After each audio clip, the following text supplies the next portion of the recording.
اعوذ باللہ من الشیطان الرجیم بسم اللہ الرحمن الرحیم۔ داستان ایمان فروشوں کے ایپیسوڈ نمبر 25 میں آپ سب کو خوش آمدید کہتے ہیں۔ امید کرتے ہیں کہ آپ سب اللہ تعالیٰ کے فضل و کرم سے ٹھیک ٹھاک ہوں گے۔ میلے کی صبح طلوع ہوئی۔ وہ میدان بہت ہی وسیع تھا جس کے تین طرف تماشائیوں کا ہجوم تھا۔ جس طرف ریت کے کچے میدان تھے ادھر کسی کو جانے نہیں دیا گیا تھا۔ جنگی دف بجنے لگے، گھوڑوں کے ٹاپوں کی آوازیں اس طرح سنائی دینے لگیں جیسے کہ سیلابی دریا آ رہا ہو۔ آسمان کی طرف گرد اٹھ رہی تھی۔ یہ 2000 سے زیادہ گھوڑے تھے۔ پہلا گھڑ سوار میدان میں جو داخل ہوا وہی سلطان صلاح الدین ایوبی تھے۔ اس کے دونوں طرف علم بردار تھے اور پیچھے سواروں کا بڑا دستہ موجود تھا۔ گھوڑوں پر پھولدار چادر ڈال دی گئی تھی۔ ہر سوار کے ہاتھ میں برچی تھی۔ برچی کے چمکتے ہوئے پھل کے ساتھ رنگین کپڑے کی چھوٹی سی جھنڈی تھی۔ ہر سوار کی کمر سے تلوار لٹک رہی تھی۔ گھوڑے دل کی چال چل رہے تھے۔ سوار گردنیں تانے اور سینے پھیلائے بیٹھے تھے۔ ان کے چہروں پر جلالی تاثر تھا۔ یوں معلوم ہوتا تھا جیسے یہ تماشائیوں کے دم بخود ہجوم سے اعلیٰ برتر انسان ہوں۔ ان کی آن بان شان دیکھ کر تماشائیوں پر خاموشی طاری ہوگی۔ ان پر رعب سا چھا گیا۔ تماشائی نیم دائرے میں کھڑے تھے۔ ان کے پیچھے تماشائی گھوڑوں پر بیٹھے تھے اور ان کے پیچھے کے تماشائی اونٹوں پر بیٹھے تھے۔ ایک ایک گھوڑے اور ایک ایک اونٹ پر دو دو تین تین آدمی بیٹھے تھے۔ ان کے آگے ایک جگہ شامیانہ لگایا گیا تھا جس کے نیچے کرسیاں رکھی تھیں۔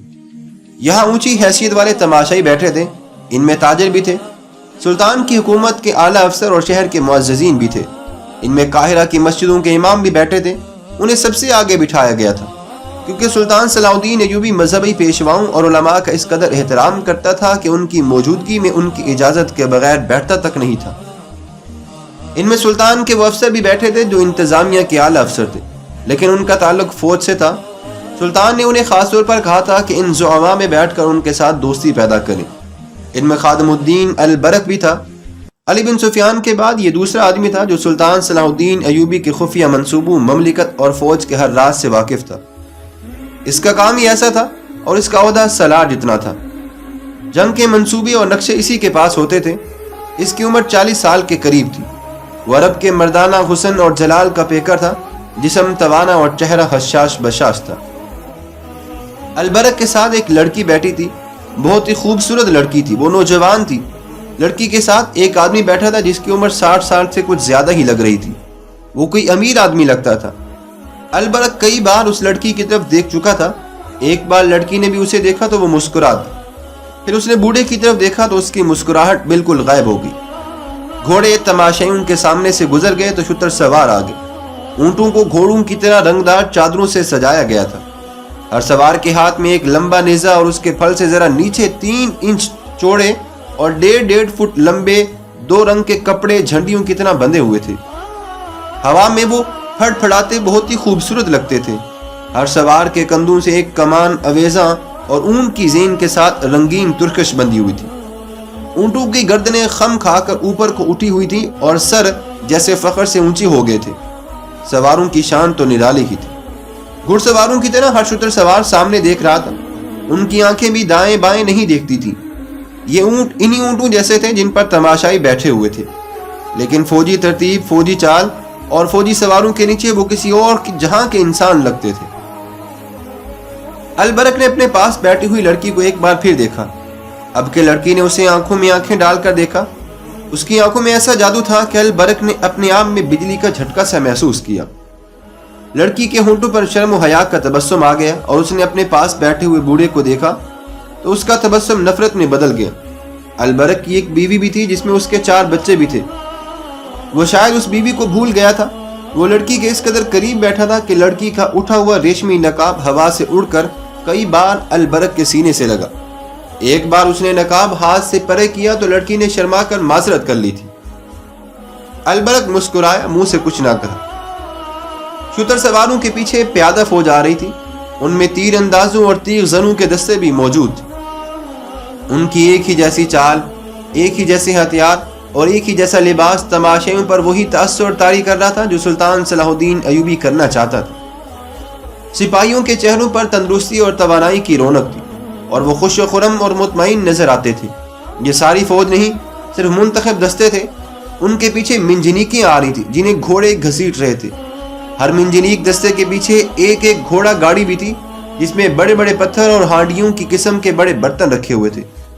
ان میں تیل جیسی کوئی چیز بھری ہوئی تھی جو کہ منجنیکوں سے پھینکی جاتی تھی۔ جہاں یہ برتن گرتا تھا وہاں کئی ٹکڑوں میں ٹوٹ کر سیال مادے کو بہت سی جگہ پر بکھیر دیتا تھا۔ اس پر آتشیں تیر چلائے جاتے تو سیاہ مادے بھی شعلے بن جایا کرتے تھے۔ سلطان صلاح الدین ایوبی کی قیادت میں یہ سوار اور پیادہ دستے نیم دائرے میں کھڑے اور بیٹھے ہوئے تماشائیوں مکے دور سے آئے ہوئے لوگ آگے نکل گئے۔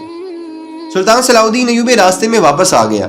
اس کے گھوڑے کے آگے علم برداروں کے گھوڑے دائیں بائیں اور پیچھے محافظوں کے گھوڑے اور ان کے پیچھے نائب سالاروں کے گھوڑے بھی موجود تھے۔ سلطان نے گھوڑا روک لیا، کود کر اترا اور تماشائیوں کو ہاتھ ہوا میں لہرا لہرا کر سلام کرتا شامیانے کے نیچے چلا گیا۔ وہاں بیٹھے ہوئے تمام لوگ اٹھ کر کھڑے ہوئے۔ سلطان صلاح الدین ایوبی نے سب کو سلام کیا اور اپنی نشست پر جا کے بیٹھ گئے۔ سوار اور پیادہ دستے دور آگے جا کر ٹیلوں کے عقب میں چلے گئے۔ میدان خالی ہو گیا۔ ایک گھڑ سوار سر پر گھوڑا دوڑاتا ہوا آیا۔ اس کے ایک ہاتھ میں گھوڑے کی لگام اور دوسرے میں اونٹ کی رسی تھی۔ اونٹ گھوڑے کی رفتار کے ساتھ دوڑتا آ رہا تھا۔ میدان کے وسط میں آ کر گھوڑا سوار گھوڑے پر کھڑا ہو گیا۔ اس نے باگیں چھوڑ دی، بوچھل کر اونٹ کی پیٹھ پر کھڑا ہو گیا، وہاں سے کود کر گھوڑے کی پیٹھ پر آ گیا اور وہاں سے پھر وہ زمین پر آ گیا۔ چند قدم گھوڑے اور اونٹ کے ساتھ بھاگا پھرا، کود کر وہ آگے چلا گیا۔ گھوڑے اور اونٹ کی رفتار میں کوئی فرق نہیں آیا تھا۔ گھوڑے کی پیٹھ سے وہ اونٹ کی پیٹھ پر چلا گیا اور دور آگے کہیں جا کے غائب ہو گیا۔ خادم الدین البرق دائیں کو ذرا سا جھکا۔ اس کے منہ اور لڑکی کے سر کے درمیان 2-3 انچ کا فاصلہ رہ گیا تھا۔ لڑکی نے اسے دیکھا، البرق مسکرایا، لڑکی شرما گئی۔ بوڑھے نے دونوں کو دیکھا، اس کے بوڑھے ماتھے کے شکن گہرے ہو گئے۔ اچانک ٹیلوں کے پیچھے سے ہانڈیوں کی طرح مٹی کے وہ برتن جو گھوڑا گاڑیوں پر لدے ہوئے تھے اوپر کو جاتے، آگے آتے اور میدان میں گرتے نظر آئے۔ برتن ٹوٹتے تھے تو تیل اچھل کر بکھر جاتا تھا۔ کم و بیش 100 برتن گرے اور ان سے نکلا ہوا مادہ تقریباً 100 گز لمبائی اور اسی قدر چوڑائی میں بکھر گیا۔ ایک ٹیلے پر 6 تیر انداز نمودار ہوئے۔ انہوں نے جلتے ہوئے فلیتوں والے تیر چلائے جو سیال مادے والی جگہ پر گر گئے۔ فوراً وہ تمام جگہ ایک ایسا جگہ جو ہے وہ شعلہ بن گئی جو گھوڑے کی پیٹھ تک بلند اور کوئی 100 گز تک پھیلا ہوا تھا۔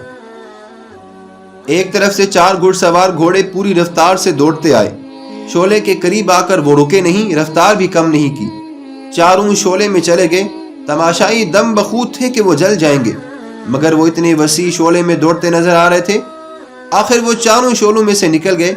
تماشائیوں نے داد و تحسین کا وہ شور بلند کیا کہ آسمان پھٹنے لگا۔ 2 سواروں کے کپڑوں کو آگ لگی ہوئی تھی۔ دونوں بھاگتے گھوڑوں سے ریت پر گرے اور تھوڑی دور لڑکڑیاں کھاتے ہوئے گر گئے اور ان کے کپڑوں کی آگ بھی بجھ گئی تھی۔ البرق اس شور و غل اور سواروں کے کمالات سے نظریں پھیرے ہوئے لڑکی کو دیکھ رہا تھا۔ لڑکی اس کی طرف دیکھتی اور ذرا مسکرا کر بوڑھے کو دیکھنے لگتی۔ بوڑھا اٹھ کر جانے کیوں چلا گیا، لڑکی اسے جاتا دیکھتی ہی رہی۔ البرق کو معلوم تھا کہ لڑکی بوڑھے کے ساتھ آئی ہے۔ اس نے لڑکی سے پوچھا، تمہارے والد صاحب کہاں چلے گئے ہیں؟ یہ میرا باپ نہیں، لڑکی نے جواب دیا، میرا خاوند ہے۔ خاوند؟ البرق نے حیرت سے پوچھا، کیا یہ شادی تمہارے والدین نے کرائی ہے؟ اس نے مجھے خریدا ہے، لڑکی نے اداس لہجے میں کہا۔ وہ کہاں گیا ہے؟ البرق نے پوچھا۔ ناراض ہو کر چلا گیا ہے، لڑکی نے جواب دیا۔ اسے شک ہو گیا ہے کہ میں آپ کو دلچسپی سے دیکھتی ہوں۔ کیا تم مجھے واقعی دلچسپی سے دیکھتی ہو؟ البرق نے رومانی انداز میں پوچھا۔ لڑکی کے ہونٹوں پر شرمیلی سی مسکراہٹ آ گئی، دھیمی سی آواز میں بولی، میں اس بوڑھے سے تنگ آ گئی ہوں، اگر کسی نے مجھے اس سے نجات نہ دلائی تو میں خودکشی کر لوں گی۔ میدان میں سوار اور پیادہ فوجیں حیران کن کرتب دکھا رہے تھے اور حرب و ضرب کے مظاہرے بھی کر رہے تھے۔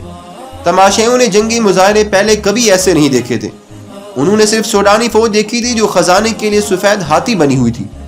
اس کے کماندار بادشاہوں کی طرح باہر نکلتے تھے۔ ان کے ساتھ اگر فوج کا دستہ ہو تو وہ دیہات کے لیے مصیبت بن جاتے تھے، مویشی تک کھول کر لے جاتے تھے۔ کسی کے پاس اچھی نسل کا اونٹ گھوڑا دیکھتے تو زبردستی لے جاتے تھے۔ لوگوں کے دل میں یہ بات بیٹھ گئی تھی کہ فوج رعایا پر ظلم و تشدد کرنے کے لیے رکھی جاتی ہے، لیکن سلطان کی فوج بہت مختلف تھی۔ ایک تو وہ دستے تھے جو مظاہرے میں شریک تھے، باقی فوج کو سلطان نے ہدایت کے مطابق تماشائیوں میں پھیلا دیا گیا تھا تاکہ وہ لوگوں کے ساتھ گھل مل کر ان میں یہ تاثر پیدا کریں کہ فوج ان کے بھائی ہیں اور انہی میں سے ہیں۔ بدتمیزی یا بد اخلاقی کرنے والے فوجی کے لیے بڑی سخت سزا مقرر کی گئی تھی۔ خادم الدین البرق جو سلطان صلاح الدین ایوبی کی جنگی مشاورتی محکمے کا سربراہ اور رازدان بھی تھا، سلطان کی ہدایات اور میلے کے شور و غل سے بالکل ہی لا تعلق ہو گیا تھا۔ لڑکی ایک جادو بن کر اس کی عقل پر غالب آ گئی تھی۔ اس نے لڑکی میں دلچسپی کا اظہار کیا، اسے لڑکی نے قبول کر لیا تھا۔ اس سے دونوں کے لیے سہولت پیدا ہو گئی۔ البرق نے کہیں ملنے کو کہا تو لڑکی نے جواب دیا کہ وہ خریدی ہوئی لونڈی ہے اور بوڑھے نے اسے قید میں رکھا ہوا ہے، وہ اس پر ہر وقت نظر رکھتا ہے۔ لڑکی نے یہ بھی بتایا کہ بوڑھے کے گھر پہ 4 بیویاں ہیں۔ البرق نے اپنے رتبے کو فراموش کر دیا۔ عشق باز نوجوان کی طرح اس نے ملاقات کی اور اس نے وہ جگہ بتانے شروع کر دی جہاں آوارہ آدمیوں کے سوا کوئی نہیں جاتا تھا۔ ان جگہوں میں سے ایک جگہ لڑکی کو پسند آ گئی۔ یہ شہر سے باہر قدیم زمانے کا کوئی کھنڈر تھا۔ البرق نے لڑکی سے یہ وعدہ بھی کیا کہ وہ اسے بوڑھے سے آزاد کرانے کی ہر ممکن کوشش کرے گا۔ آج کی ویڈیو یہیں پہ مکمل کرتے ہیں، ملتی ہیں جلدی ایک اور ایپیسوڈ کے ساتھ۔ اپنا خیال رکھیے گا، اللہ حافظ۔